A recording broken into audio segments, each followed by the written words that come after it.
আলহামদুলিল্লাহি রাব্বিল আলামিন ওয়া সলাতু ওয়াস সালামু আলা আশরাফিল আম্বিয়া ওয়াল মুরসালিন আম্মা বা'দ। আমাদের মুরব্বিরা উপস্থিত আছেন, ওনারা গুরুত্বপূর্ণ কথা বলবেন।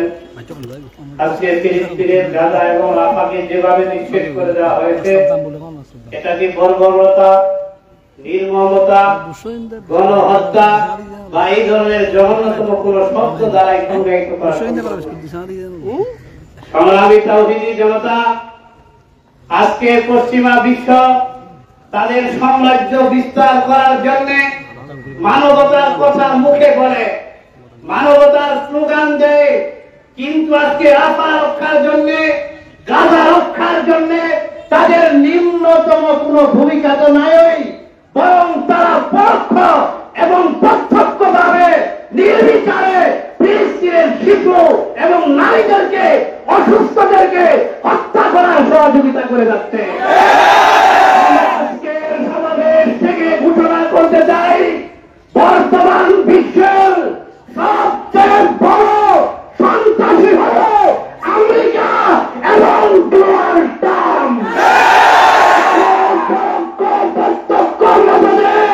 আজকে সেই জালেম ইসরায়েল ফিলিস্তিনের উপর বর্বরতা চালাতে সাহস পাচ্ছে। আজকে এই সংকট থেকে উত্তরের পথ একটাই, পুরা দুনিয়ার সমস্ত মুসলমান নেতৃত্ব ঐক্যবদ্ধ হয়ে ইসরায়েলের বিরুদ্ধে সশস্ত্র জিহাদ পরিচালনা করতে হবে।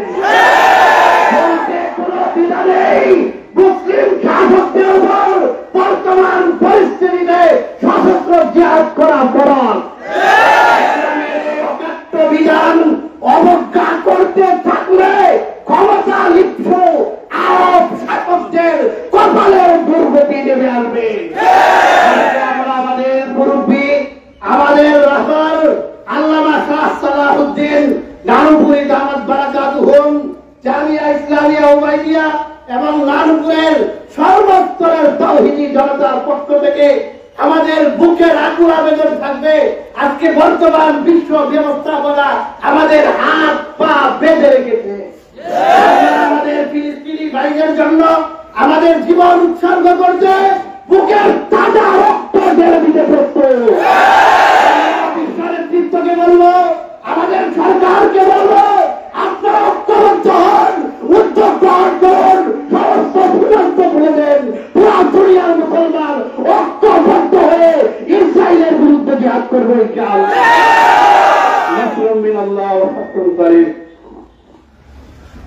এবার আমাদের সঙ্গে